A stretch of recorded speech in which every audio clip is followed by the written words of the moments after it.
Bonjour et bienvenue dans la quotidienne de School TV, l'émission qui vous raconte l'éducation au quotidien. Au sommaire, aujourd'hui, depuis les premiers goûters philo, collection créée il y a près d'un quart de siècle, l'idée qu'on peut philosopher avec les enfants a fait du chemin, mais il en reste encore pas mal à accomplir. On va en parler avec Edwige Chirouter, elle est l'invitée du Grand Oral. Une anti-sèche, nouvelle formule en cette année 2025. On réveille notre culture générale. Cette semaine, nous sommes en partenariat avec les arènes BD et nous testons nos connaissances en histoire de l'éducation. Question du jour.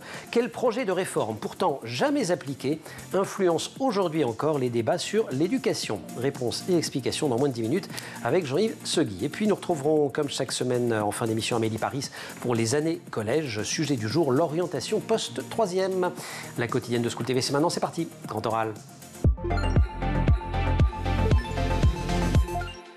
Edwige Chirouter, bonjour. Bonjour. Ravi de vous accueillir. Vous êtes professeur des universités en philosophie et sciences de l'éducation, titulaire de la chaire UNESCO Pratique de la philosophie avec les enfants, une base éducative pour le dialogue interculturel et la transformation sociale. Et vous publiez à l'École des Lettres un livre intitulé « À quoi pense la littérature de jeunesse ?»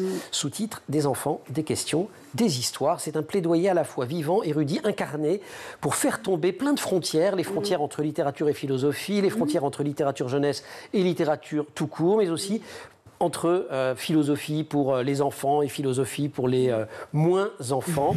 Et cette idée qu'on peut, dès le plus jeune âge, philosopher avec des enfants. C'est aussi un livre autour de la question, est-ce qu'on pourrait un jour éduquer autrement? La jeune philosophe que vous êtes, il y a une trentaine d'années, est bien loin d'imaginer qu'elle va devenir une spécialiste mondiale de la philosophie avec les enfants. Ah, oui. Comment vous avez découvert tout ça? Vous le racontez un peu dans le bouquin, c'est marrant. C'est des rencontres, c'est des concours de circonstances. Moi, j'ai fait des études, tout ce qu'il y a de plus classique, en philosophie universitaire, et à l'époque, c'était extrêmement vertical. Voilà. Donc, c'était des cours magnifiques, transcendants, mais sur Hegel, sur Kant, sur Spinoza. Je suis devenue prof de philo au lycée, en terminale.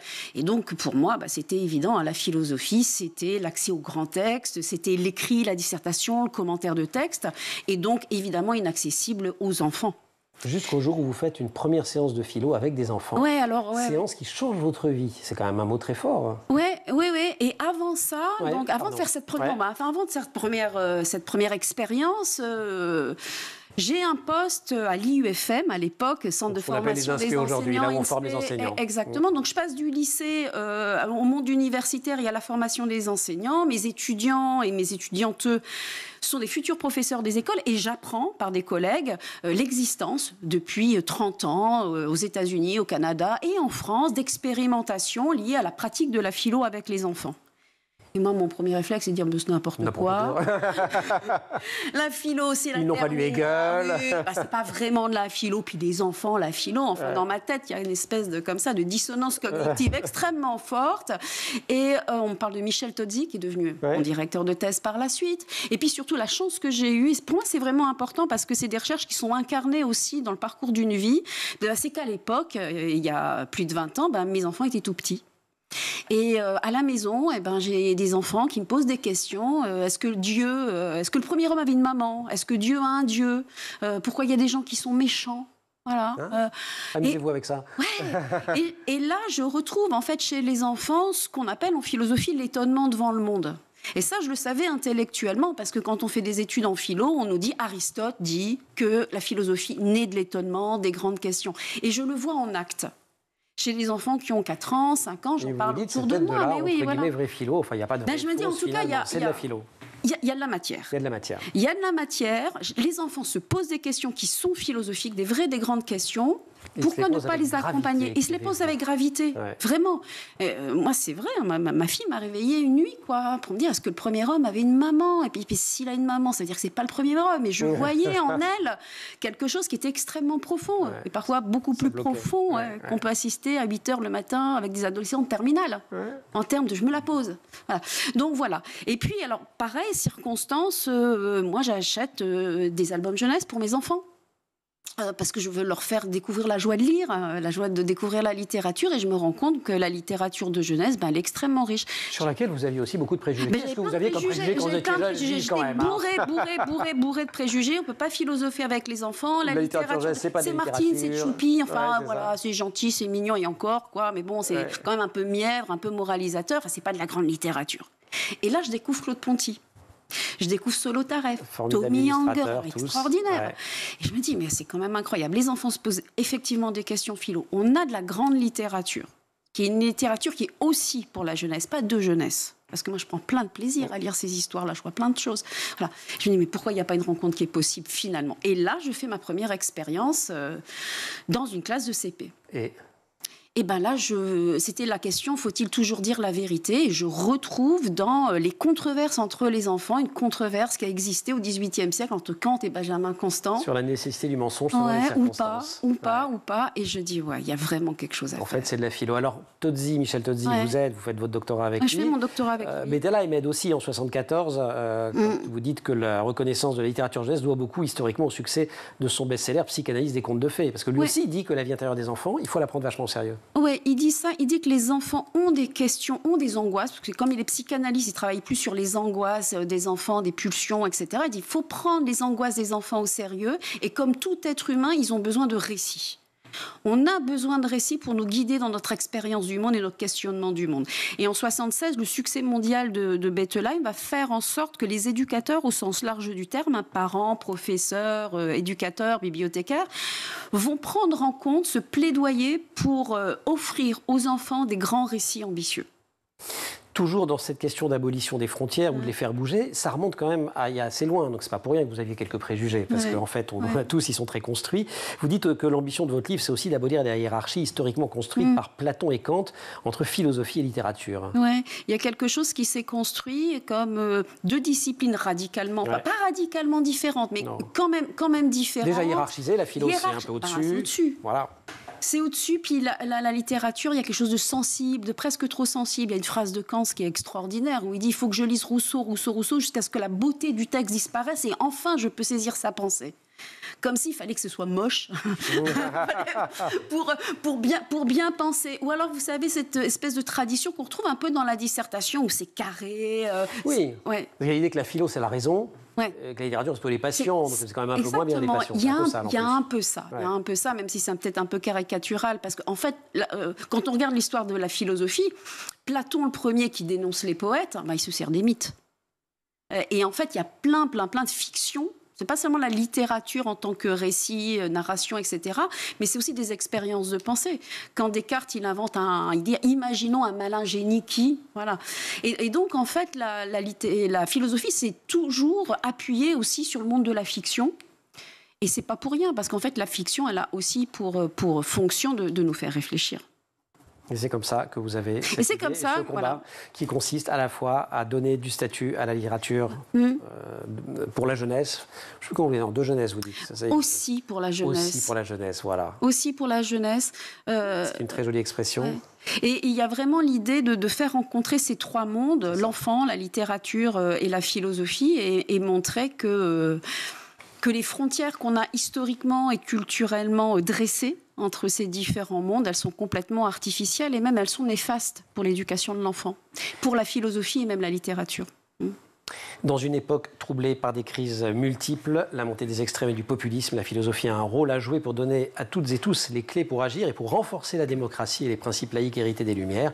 Extrait de À quoi pense la littérature de jeunesse, des enfants, des questions, des histoires, le livre d'Edwige Surter. On vous retrouve juste après l'Anti-Sèche et on va parler justement de ce point-là et des enjeux qu'il y a à faire de la philo dès le plus jeune âge et l'impact que ça peut avoir par la suite. Mais pour l'instant, l'Anti-Sèche, Jean-Yves Segui. Jean-Yves, bonjour. Bonjour. On révise notre culture générale toute cette année 2025 avec cette semaine Histoire de l'éducation et les arènes BD. La question du jour était quel projet de réforme, pourtant jamais appliqué, influence aujourd'hui encore les débats sur l'éducation. Je n'ai pas rappelé que vous êtes maître de conférence émérite en sciences de l'éducation à l'université Jean Monnet de Saint-Étienne et membre du laboratoire ECP pour éducation, culture et politique. Alors, la réponse ? Alors, la réponse, c'est le plan Langevin-Wallon. Texte extraordinaire, je dois dire. Qui est un projet vraiment de réforme de l'école. On est juste après la Seconde Guerre mondiale. On est juste après. On est en 1944. Voilà.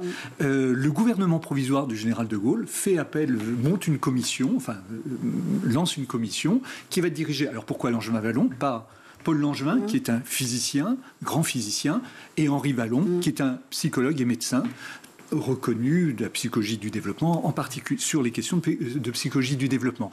Et tout est à reconstruire. On est après la Deuxième Guerre mondiale.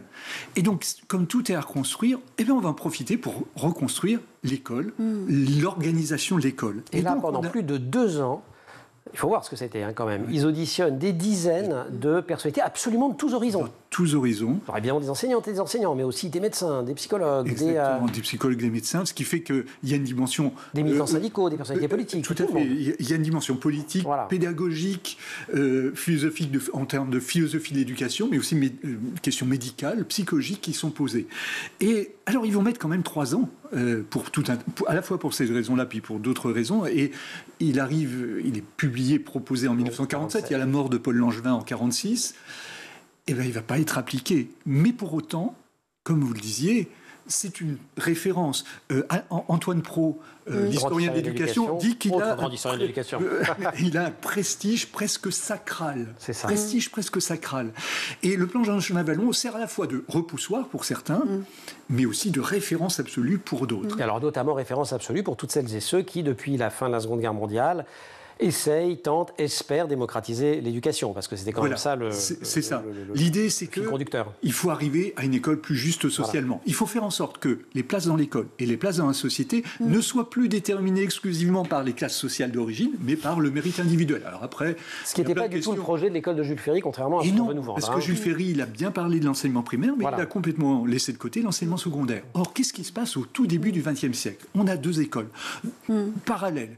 On a les enfants, je schématise un tout petit peu, la bourgeoisie, qui vont aller d'abord dans des petites classes de lycée. Ce qu'on appelle le petit lycée. En fait, le petit lycée, c'est l'école primaire d'aujourd'hui. Je le dis parce que c'est pas très clair. Mais en fait, on fait toute sa scolarité là-dedans. Voilà, on rentre à 6 ans, on rentre à 6 ans au lycée et on rentre dans une classe de 11e, 10e, 9e et jusqu'au bac.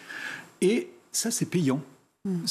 Bien que je parle de l'enseignement public, payant. Et puis, parallèlement, et j'insiste sur le parallèlement, on a l'école primaire, gratuite. Qui est l'école du peuple. L'école du peuple, et avec une possibilité de poursuite vers ce qu'on appelle l'enseignement primaire supérieur, les cours complémentaires des écoles primaires supérieures. Et alors, avec quelques de ces exceptions consolantes, parleront certains. Delahaye a fait un beau livre avec ce type, d'ailleurs, il n'y a pas longtemps. C'est Jean Zay qui les appelait comme ça. C'est-à-dire des personnes qui vont passer d'un monde à l'autre. Mais en fait, ce n'était pas du tout le projet au départ. C'était pas le projet. C'est plutôt le projet de l'après-Seconde Guerre mondiale. La formule de Ferdinand Buisson, les bourses, parce qu'il y avait un système de bourses qui permettait de passer l'un à l'autre. Et Ferdinand Buisson dit, ce sont des exceptions consolante. Et il y a à un moment donné, Première Guerre mondiale, 1917, un groupe d'hommes, de militaires, d'officiers plutôt, se regroupent et ils refont le monde. Ce sont les compagnons de l'Université Nouvelle. Les compagnons de l'Université Nouvelle. Et ils ont une formule magnifique pour dire les pères ont combattu ensemble sur le front. Pourquoi est-ce que les enfants ne se retrouveraient pas ensemble sur les même banc d'école. Et donc, on a cette idée forte qui va, dont vont s'emparer un certain nombre d'hommes politiques et de pédagogues pendant l'entre-deux-guerres, qui est l'idée d'essayer de faire en sorte qu'il y ait une école unique, ce qui donnera en 1975 le collège unique, c'est-à-dire rassembler en un même système les enfants de l'ancien système lycée et petit lycée et les enfants de l'école primaire, primaire supérieure, en un seul système, ce qui sera matérialisé effectivement par le collège Haby en 1975. Voilà, mais on a quand même cette date importante du plan Langevin-Vallon, jamais appliqué, mais matrice de plein de réformes. Quand on s'intéresse à l'histoire de l'éducation, la réforme Berthoin, le collège unique, vous l'avez dit, les zones d'éducation prioritaire d'une certaine façon. Et j'allais presque dire aujourd'hui tout ce qu'on peut lire et voir qui prétend que l'école n'est pas seulement faite pour celles et ceux qui enseignent, mais que c'est pas plus mal qu'elle soit faite pour les enfants. Les élèves. Et par exemple, juste une dernière petite chose, la notion de rythme scolaire. Dans le plan Langevin-Vallon, on dit que les enfants de 7 à 9 ans ne doivent travailler à l'école que 2 heures par jour. Parce qu'au-delà de 2 heures, et ça, c'est parce qu'on a mis 2-3 médecins dans le paysage. C'est pour ça qu'il y avait l'aspect médical et psychologique qui était très présent. Merci beaucoup, Jean-Yves, de nous avoir replongé dans cette histoire. Vous signez avec Eva Rollin cette incroyable histoire de l'éducation aux arènes BD qui est absolument passionnante. Et on va se retrouver demain pour répondre à la question suivante. En quelle année la mixité fut-elle imposée ? Imposé. Je souligne le mot important Enfin, mixité, c'est important dans le sujet aussi, mais c'est imposé, si vous voulez trouver la bonne réponse. Et on se retrouve demain à la suite du Grand Oral. Edwige Chirouter. Edwige, un autre enjeu de votre ouvrage, c'est de dire que l'enseignement de la philo a un peu perdu de son lustre aujourd'hui et que si on veut le sauver, il faut une initiation précoce. Et qu'en fait, la démocratisation de l'enseignement de la philo, elle passe par le fait de commencer à philosopher le plus tôt possible. Ouais, tout ce qui est difficile demande du temps. En fait, et c'est vrai que c'est difficile. Mais c'est difficile, la philo. Les questions sont difficiles. Déjà, ces questions-là, elles sont intemporelles, elles sont universelles.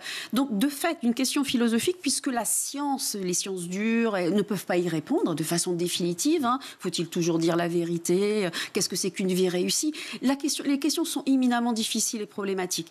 Les auteurs de la tradition sont éminemment difficiles. Spinoza, Hegel, Kant, c'est très difficile. Les exercices de la dissertation et du commentaire, c'est difficile. Or, il y a quand même un paradoxe, c'est-à-dire qu'il y a une très grande exigence, et moi je suis d'accord pour qu'on reste exigeant, mais par contre, on donne 6 mois aux enfants, aux élèves, voilà, pour répondre à ces exigences-là. En fait, en gros, c'est mission impossible. Donc l'idée, 6 mois, c'est de commencer... les 2 trimestres de l'année terminale. On dit une année, mais en fait, on commence en septembre, et puis le bac est en juin. Et puis on enlève les vacances, tout ça. Mais donc, en fait, c'est un peu une mission impossible et c'est vraiment dommage. Donc, l'idée, c'est comme toutes les autres disciplines, de prendre le temps, voilà, progressivement, pour apprendre à tous. Et il y a un enjeu de démocratisation, parce qu'il ne faut pas oublier que la philo, en France, en tout cas, c'est les terminales, des lycées généraux et technologiques, mais pas professionnels. Ce qui fait que tous les enfants... C'est une vieille revendication d'un certain nombre d'associations d'enseignants, d'ailleurs. Tous ceux qui arrêtent à 16 ans, tous ceux qui vont dans l'orientation professionnelle, ça veut dire qu'ils n'ont même pas accès à cette seule année d'enseignement de la philosophie qui elle-même, on le voit bien, presque mission impossible pour que les élèves y trouvent du sens. Donc l'idée de la démocratisation de l'accès à la discipline, ça passe par un enseignement beaucoup plus précoce. Et en plus, à un âge, comme on l'a dit tout à l'heure, où les enfants se posent vraiment ces questions-là. Oui, ils ont cette curiosité. Voilà notre objectif, écrivez-vous, rendre la philosophie folâtre. C'est un mot de Montaigne. J'ai retrouvé un texte de Montaigne dans les essais où il se plaint que la philosophie est trop austère. Il dit, mais qui l'a masqué de ce faux visage pâle et hideux? Et il dit, il n'y a pourtant rien de plus folâtre. Et je rappelle souvent que la philosophie, ça commence par un banquet. Platon, Athènes. Voilà, où on mange, où on boit, où on ripaille, on s'amuse. On se pose de travail, on refait le monde, comme on dirait aujourd'hui. Et on refait le monde. Et je pense qu'il faut aussi que la philosophie redevienne une matière vivante, incarnée. Et ça passe, me semble-t-il, vraiment par le fait de la rendre accessible aux enfants et avec des supports, et ça c'est vrai à tout âge, qui sont des supports aussi sensibles. Et la littérature, elle passe par ça. Il ne s'agit pas d'écarter les textes de Kant, et c'est vraiment important de démocratiser l'accès aussi à cette culture-là. Elle est importante.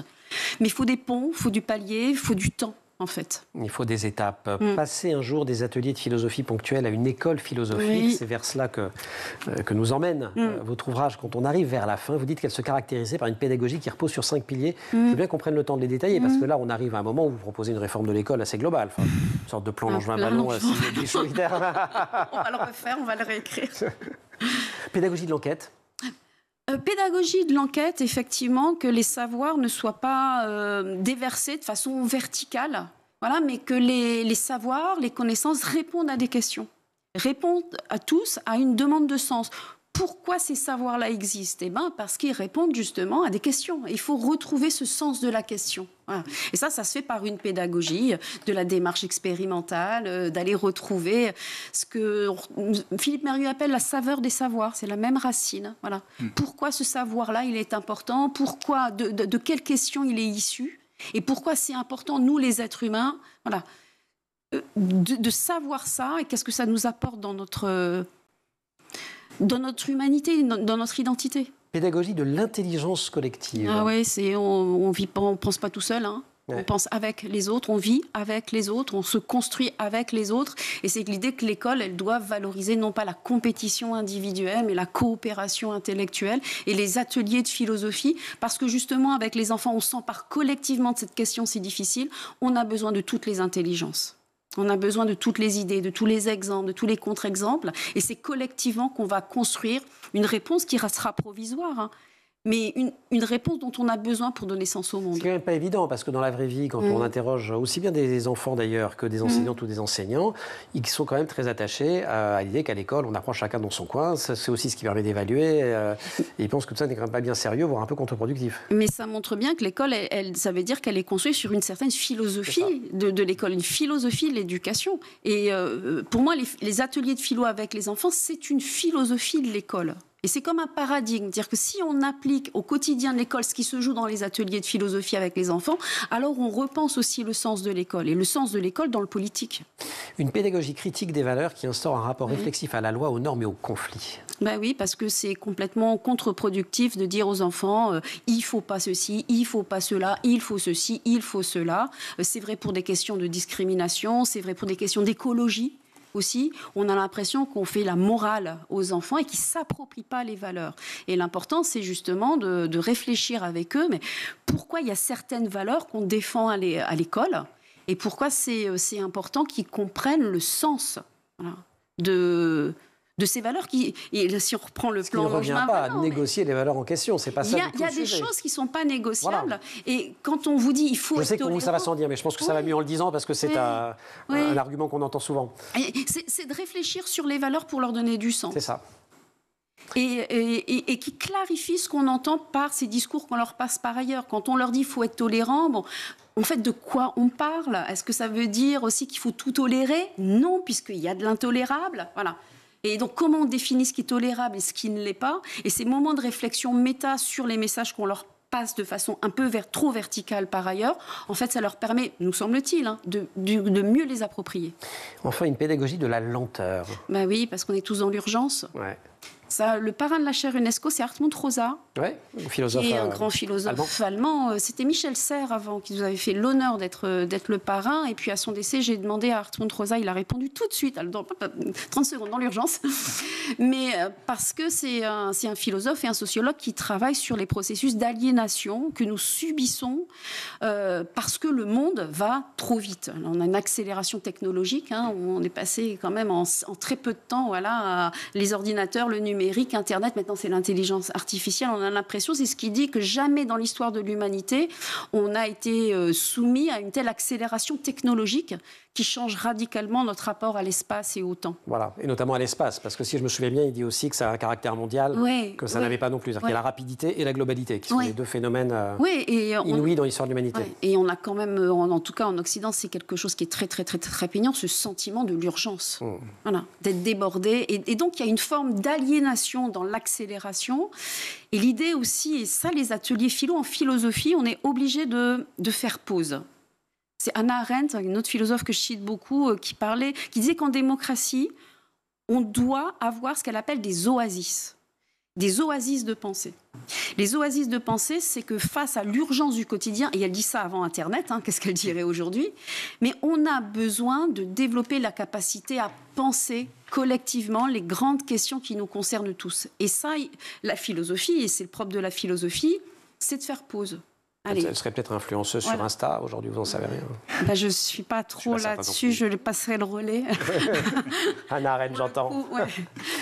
Edwige, merci mille fois d'être venue nous parler de cet ouvrage. C'est absolument passionnant. La philosophie avec les enfants, par son essence même, par son éthique et sa philosophie politique, pourrait pirater l'institution scolaire tout entière. C'est l'école dans son ensemble. Et on retrouve ici Hannah Arendt, qui devrait être une oasis de pensée et non le seul moment déconnecté de l'atelier de philosophie. Autre extrait de votre ouvrage. Vous restez avec nous, on va passer au collège dans quelques secondes avec Amélie Paris, puisqu'on la retrouve toutes les semaines pour nous parler des années collège. Et vous restez avec nous aussi, Jean-Yves, le collège. Vous aimez bien ça. Amélie Paris, les années collège. Amélie Paris, bonjour. Bonjour. Les années collège, c'est notre rendez-vous avec vous, qui êtes professeur documentaliste au collège Maurice Utrio à Paris, dans le 18e, collège de REP+. Parce qu'après, on ne se dit pas REP+. Je le précise. REP+. Il dirigeait un CDI absolument extraordinaire avec un jardin formidable. On parle de Parcoursup beaucoup pour l'orientation des élèves après la terminale, mais moins souvent de l'orientation des élèves de 3e. Elle est pourtant tout aussi importante.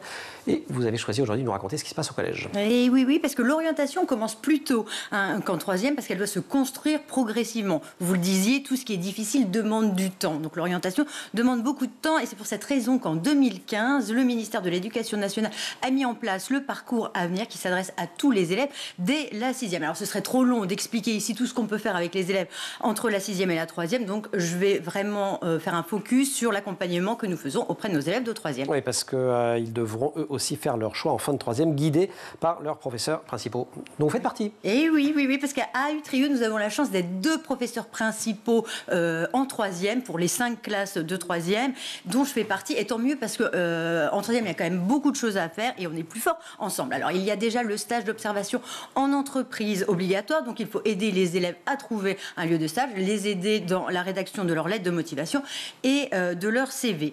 Il y a aussi des séances d'orientation que je co-anime avec la psychologue de l'Éducation nationale, parce que pour les élèves, c'est pas toujours facile de bien comprendre la différence entre la voie générale et technologique et la voie professionnelle. Et parfois pour les parents aussi. Ben oui, alors on insiste vraiment sur le fait qu'en fin de 3e, on part en voie générale et technologique et que le choix d'aller en général ou d'aller en technologique se fait en fin de seconde, à l'exception des bacs STHR, donc hôtellerie, restauration, et STD2A, design et art appliqué. Je les connais tous. Bravo. Oui. Et alors par contre, pour les 6 autres, donc ce choix se fait en fin de seconde. Il faut savoir aussi que tous les lycées ne proposent pas toutes les filières technologiques. Donc c'est important, notamment quand on choisit, notamment à Paris dans les grandes villes, c'est important quand on choisit son lycée pour ne pas avoir à rechanger en fin de seconde. Voilà, on rappelle qu'il y a 8 bacs technologiques et qu'ils commencent tous par ST, ça veut dire sciences et technologies de quelque chose. Donc on a ST, MG, I2D, 2S, TL, technique de laboratoire si je me souviens bien, STAV, je ne sais plus, j'en oublie. Donc tout ça c'est pour la voie générale et technologique, mais il y a aussi la voie professionnelle. Oui, il existe aussi beaucoup de formations différentes en filière professionnelle et il est donc très important de les présenter aux élèves et aux parents, comme vous disiez. Donc les lycées professionnels proposent en général des mini-stages pour les élèves de 3e entre les mois de décembre et les mois de mars. Donc les élèves de 3e vont dans ces lycées, sont accueillis sur une demi-journée pour voir comment ça se passe, pour voir ce qu'on y apprend. C'est bien de faire ces mini-stages. C'est très bien, et en plus ça va permettre à l'élève, s'il choisit cette formation, d'avoir des points quand il va devoir faire ses choix en fin de 3e. Oui, entre février et le mois d'avril, certaines filières aussi proposent la procédure Pass Pro, qui ne concerne donc pas toutes les filières. Alors là, l'élève va avoir un entretien avec une lettre de motivation guidée qu'ils auront rédigée en amont. Donc là aussi, il va vraiment falloir les accompagner et ce sera aussi un avantage pour eux s'ils choisissent cette filière professionnelle. Voilà, et il y a des filières, des bacs pro qui sont plus sélectives que d'autres d'ailleurs. Oui, alors je pense par exemple au baccalauréat professionnel communication visuelle, multimédia ou encore système numérique, photographie aussi et restauration je crois. Qui est pas mal demandé. L'année dernière, vous nous aviez parlé, si je me souviens bien, de rencontres que vous organisez pour vos élèves de 3e, avec des professionnels notamment, mais pas seulement. Et on a recommencé cette année. Elles se sont déroulées le 21 janvier dernier. Quelle persévérance. C'est hyper important. Donc elles étaient à destination de tous nos élèves de 3e, mais aussi de certains élèves de 4e qui se destinent à la 3e prépa métier. Donc il y avait plus de 10 lycées professionnels, plus de 20 filières différentes représentées. Donc un moment de partage important, d'échange pour informer nos élèves, mais aussi les parents, parce que cette année, c'était la grande nouveauté. Les parents sont venus à partir de 17h15 pour rencontrer aussi les enseignants des filières professionnelles. Amélie, on avait reçu récemment, je crois que c'était en décembre, la réalisatrice Hélène Milano. C'était en amont, c'était une avant-première de son film Château Rouge, qui est sorti dans les salles le 22 janvier dernier. Elle a suivi pendant une année scolaire des élèves de 3e. Et la question de l'orientation, on l'a bien vu, elle était fondamentale. C'est d'ailleurs ce qui structurait tout le documentaire. Oui. Et d'ailleurs, ça se passe dans le collège voisin du collège Maurice Utrio. Alors, on y voit effectivement comment cette question d'orientation et d'avenir professionnel est dure pour les ados. Ils le disent. Il y en a un qui dit c'est cru, on nous met là ou on nous met là. Ou un autre qui dit on est bien trop jeune pour choisir. Et puis, il y a celle qui dit en fait, la 3e, c'est trop important. Il y a le brevet et il y a le choix du lycée. Et tout ça, c'est énorme. En parlant de brevet, on rappelle aussi qu'Elisabeth Borne annonçait récemment que l'obtention du brevet, finalement, ne serait plus obligatoire pour l'entrée au lycée. J'imagine que ça fait sourire l'historien que vous êtes. Ça ne l'avait jamais été, en fait. Ça ne l'avait jamais été. Voilà. Retour à l'histoire. Merci beaucoup, Amélie, de nous avoir dévoilé tous ces petits secrets de fabrication de l'orientation post-3e des élèves de Maurice Utrio, et pas que de Maurice Utrio. Mais à Maurice Utrio, on fait les choses merveilleusement bien. Évidemment. Jean-Yves, merci beaucoup de continuer à nous accompagner toute cette semaine pour tester notre culture générale. Je vous renvoie à l'incroyable histoire de l'éducation que vous avez signé. Les dessins sont d'Eva Rollin et on se marre. On apprend des choses en rigolant. C'est le gai savoir. C'est chouette ça, Edwige, non? Oui. Apprendre en se marrant, c'est quand même une bonne chose. Folâtre. On folâtre. Voilà. Et moi, je vous dis folâtrer avec Edwige et folâtrer avec ce à quoi pense la littérature jeunesse, ouvrage extrêmement riche. Alors oui, je ne l'ai pas dit parce que on fait une émission pour tout le monde, mais il y a vraiment une partie absolument passionnante. Texte par texte, vous prenez un certain nombre de grands textes de la littérature de jeunesse, ou de la littérature aussi pour les jeunes, en indiquant comment on peut s'en emparer dans un cadre scolaire. Et vous précisez à chaque fois que dans le même genre, si on aime, si on ne veut pas faire le texte principal, il y a 2 ou 3 autres références. Si je me souviens bien, voilà, c'est aussi un petit côté manuel hyper riche. Pour les parents et pour les enseignantes et les enseignants. Ils sont un peu désorientés avec les questions philo de leurs enfants. Et oui, absolument. Et qui parfois se demandent quels ouvrages choisir et leur faire lire. Et c'est publié aux éditions de l'École des Lettres. Merci donc à toutes les deux, tous les trois. Merci aussi à toute l'équipe de l'émission. Laure Audemont au maquillage, Dylan Colère à la préparation, qui est en régie avec Saïd Mamou au son, et à la réalisation Xavier Sanchez. Et là, il y a Marine Plantet qui est en régie, la producer, qui se dit quoi? Il ne m'a pas cité, il m'oublie alors que c'est mon Nani. Verset. Alors on y va. Happy birthday to you, Marine. Happy birthday to you, Marine. Happy birthday to you, Marine Plantet. Happy birthday to you, Marine, qui est la formidable producer de cette émission. Merci beaucoup à toutes et à tous. Vous restez sur School TV et vous retrouvez la quotidienne en permanence sur Internet et sur les réseaux sociaux.